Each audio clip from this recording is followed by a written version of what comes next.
Hello students, আজি লৈ আইছো SS second year half year examৰ geography question paper এখন। এই question paper খন কামৰূপ মেট্ৰ ডিস্ট্ৰিক্টৰ হয়। যি সকলৰ এতিয়ালৈ geography exam হোৱা নাই তেওঁলোকক কিন্তু এই question paper খনে বহুখিনি সহায় কৰিব। যদি প্ৰথমবাৰ চেনেললৈ ভিজিট কৰিছা তেতিয়াহলে চেনেলটো সাবস্ক্ৰাইব কৰি লবা লগতে বেল আইকনটো প্ৰেছ কৰি অল কৰি ৰাখিবা। তোমালোকে চাব পাৰা ফুল মাৰ্ক 50 মাৰ্কস আছিল 2 আৱাৰৰ এক্সামটো আছিল। তো ফাৰ্স্ট আছে question number 1 ইয়াতে MCQ দিয়া আছে। তো MCQ কি আছে ফাৰ্স্ট question A to চোৱা India produce %, rise of the world বিশ্বত ভাৰতৰ ধানৰ উৎপাদন 10%। এইটো অলৰেডি তোমালোকৰ চেপ্টাৰ যদি পঢ়িছা তাতে আছিল। ইয়াৰ এনসাৰটো হৈছে অপশন নম্বৰ 3 টো হ'ব 22%, 22%। নেক্সট question B আছিল which one of the following countries has the highest sex ratio of the world নিম্নলিখিত কোনখন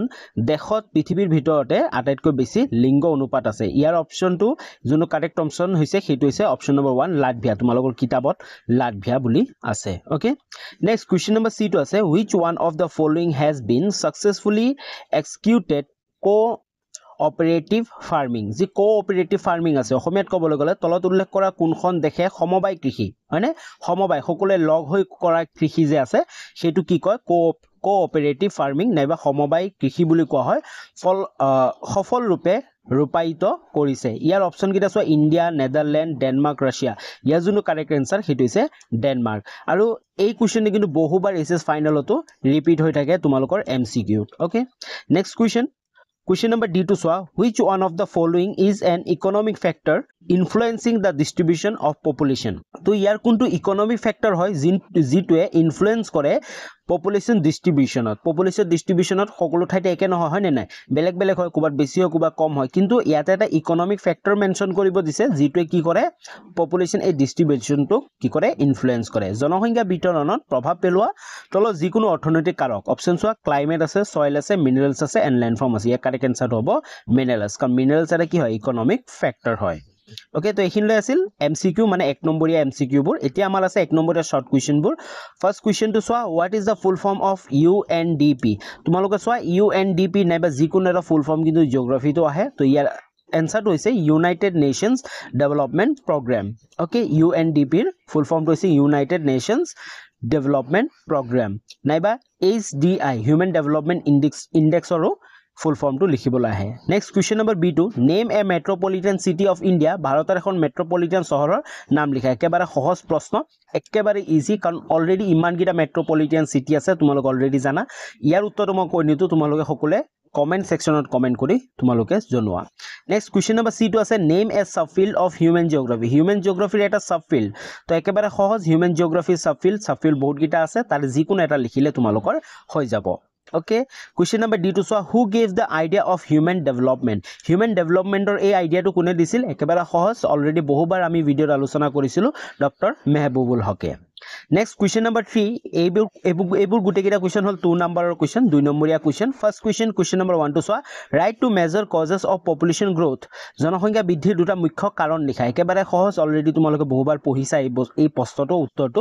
পপুলেশন গ্ৰোথ হোৱাৰ যিকোনো দুটা কজেস ক'ব দিছে আমাৰ দুটা বৃদ্ধিৰ দুটা মুখ্য কাৰণ ক'ব দিছে এটা হল বাৰ্থ ৰেট ওকে আৰু এটা হল ডেথ ৰেট।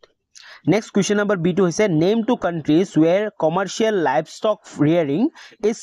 prominent। তো বাণিজ্যিক পশুপালনৰ আগৰণুৱা দুখন দেশৰ নাম লিখা। একেবাৰে সহজ আৰ্জেন্টিনা আৰু অষ্ট্ৰেলিয়া। ARG মানে আৰ্জেন্টিনা আৰু অষ্ট্ৰেলিয়া।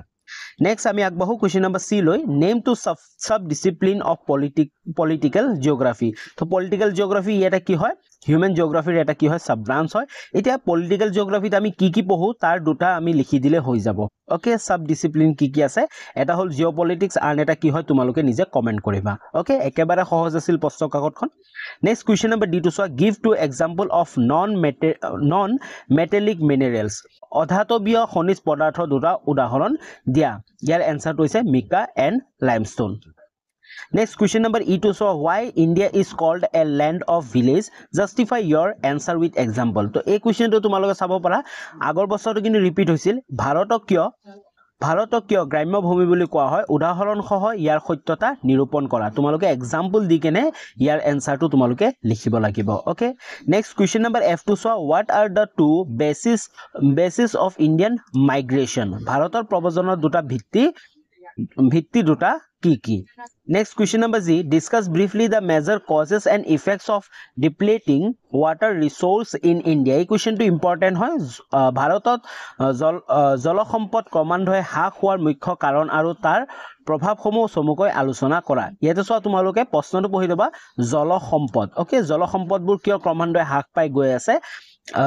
ডিপ্লেটিং হৈ আছে তাৰ মেইন কজেস আৰু এফেক্টস বোৰ আমাক লিখিব দিছে নেক্সট কোৱেশ্চন নম্বৰ H2 চোৱা what is environmental determinism কোৱেশ্চনটো বহুবাৰ এসএস ফাইনালত ৰিপিট হৈছে আৰু আমাৰ ইউটিউব ভিডিওটো বহুবাৰ আমি জিওগ্ৰাফি যেতিয়া ইম্পৰ্টেন্ট কোৱেশ্চন এনসাৰৰ ভিডিও বনাইছিলো তাতে আমি কিন্তু বহু ম্যাক্সিমাম টাইম এই কোৱেশ্চনটো আমি ৰাখিছো যে এনভাইৰনমেন্টাল ডিটাৰমিনিজম এনভাইৰনমেন্টাল পসিবিলিজম এই দুটা তোমালোকে জানিব লাগিব ওকে পৰিবেশ নিয়ন্ত্ৰণবাদ মানে কি অলৰেডি আছে আমাৰ ভিডিও ডেসক্ৰিপচনৰ লিংক থাকিব জিওগ্ৰাফিৰ কমন কোৱেশ্চন এনসাৰবোৰৰ তোমালোকে সেই ভিডিওবোৰ চাই লবা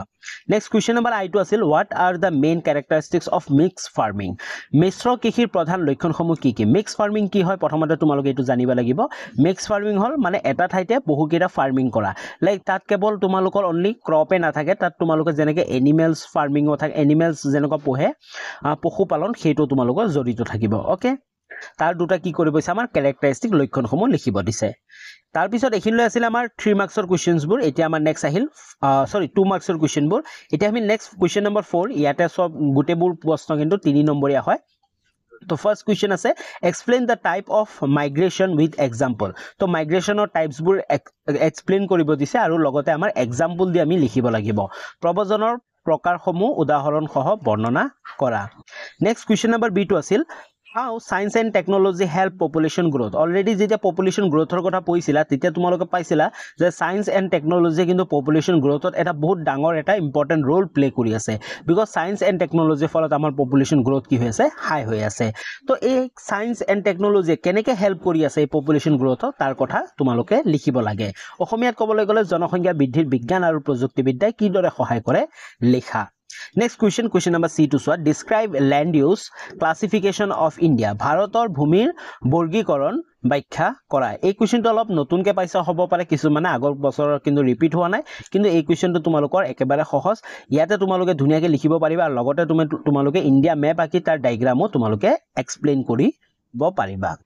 Next question number D2 so explain the importance of rural urban population composition গ্ৰাম্য নগৰ জনগাঁথনিৰ গুৰুত্ব ব্যাখ্যা কৰা নেক্সট কোৱেশ্চন এই কোৱেশ্চনটো কিন্তু অলৰেডি এসএস ফাইনালতো ৰিপিট হৈছিল তো ইম্পৰ্টেন্ট হয় তোমালোকৰ কাৰণে নেক্সট কোৱেশ্চন নম্বৰ E2 চোৱা discuss the problems of water resource in India ভাৰতৰ জল সম্পদৰ সমস্যাসমূহ আলোচনা কৰা তো দুটা কোৱেশ্চন অকমান ৰিলেটেড লাগি আছে হয়নে তো একেবাৰে সহজ হয়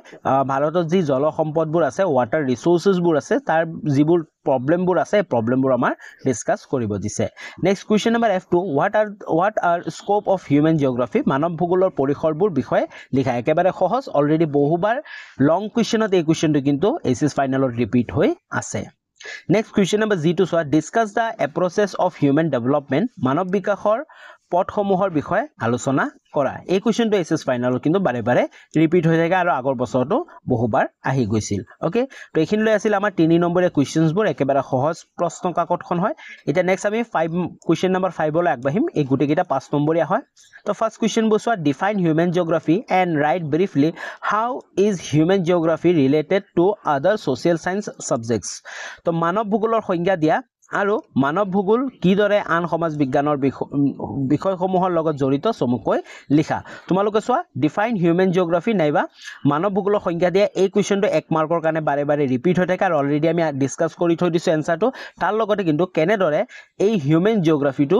ৰিলেট হয় আদাৰ সোশ্যাল সায়েন্স সাবজেক্টৰ লগত আমি কোৱেশ্চন এনসাৰ অলৰেডি আলোচনা কৰি থৈ দিছো তো তোমালোকে define human geography just short কে 1 নম্বৰ কাৰণে লিখিলে নহব কাৰণ ইয়াতে তোমালোকে চাব পাৰা 2 মাৰ্কস আছে বুজি পাইছা তোমালোকে 2 মাৰ্কস আছে তো তোমালোকে অকমান এক্সাম্পলও দিব লাগিব তাৰ পিছত যিখিনি আমাৰ কেনেকে আদাৰ সোশিয়াল সায়েন্স সাবজেক্টৰ লগত ৰিলেটেড সেইখিনি তোমালোকে এক্সপ্লেইন কৰি তোমালোকে ডায়াগ্ৰাম সহ তোমালোকে এক্সপ্লেইন কৰিব লাগিব ওকে নেক্সট কোৱেশ্চন লাগব কোৱেশ্চন নম্বৰ বি টু সোৱা ডিসকাস দা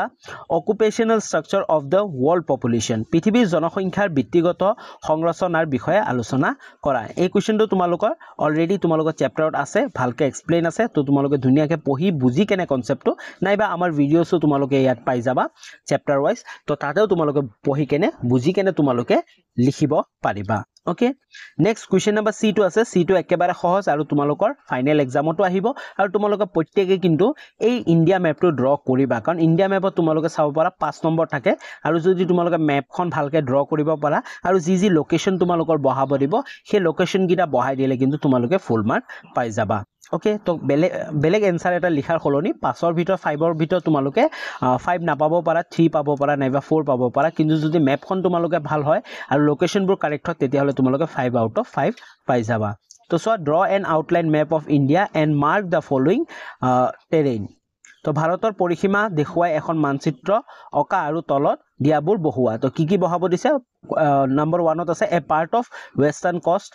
পশ্চিম উপকূলৰ এটা বন্দৰ বহুত কিটা আছে পশ্চিম উপকূলৰ বন্দৰ মনত ৰাখিবা পশ্চিম উপকূলৰ এটা বন্দৰ তোমালোকে দেখাব লাগিব তাৰ পিছত এ কোল মাইন এটা কয়লা খনি অলৰেডি এবিলা কিন্তু বাৰে বাৰে ৰিপিট হৈ থকা গুটেবোৰ কিন্তু ৰিপিট হৈ থকা এসএস ফাইনেলত তাৰপিছত আমাৰ আছে বৰাক ৰিভাৰ তো বৰাক নদীখন ওকে তো যদি যি সকলৰ ভাৰতৰ মানচিত্ৰ অকত প্ৰবলেম হয় তেওঁলোকৰ এটা ভিডিও আছে মই ভিডিও বনাইছিলো যত ইজি ট্ৰিক এটা আছে যাৰ দ্বাৰা তোমালোকে ভাৰতৰ ম্যাপটো মানচিত্ৰটো অতি সুন্দৰকৈ একেবাৰে সেম টু সেম আঁকিব পাৰিবা এই ভিডিওটো ডেসক্ৰিপচনত লিংক থাকিব তোমালোকে ভিডিওটো চাই লবা আজিলৈ ইমানখিনি আছিল আশা কৰো তোমালোকৰ যি সকল এতিয়ালৈ জিওগ্ৰাফি এক্সাম হোৱা নাই তেওঁলোকক কিন্তু এই কোৱেশ্চন পেপাৰখনে বহুখিনি সহায় কৰিব আৰু তোমালোকে প্ৰতিটো কোৱেশ্চনৰ উত্তৰবোৰ তোমালোকে নিজে অলপ চাব ট্ৰাই কৰিবা যাতে তোমালোকৰ যদি আহে তোমালোকে ধুনিয়াকে লিখিব পাৰিবা তো আজিলৈ ইমানখিনি আছিল যদি ভিডিওটো ভাল লাগিল তেতিয়াহলে লাইক এটা কৰি দিবা কমেন্ট কৰি জনাবা আৰু চেনেলটো সাবস্ক্ৰাইব কৰিব নাপাহৰিবা পুনৰ লগ পাম নতুন এটা ভিডিও লৈ তেতিয়ালৈ বাই বাই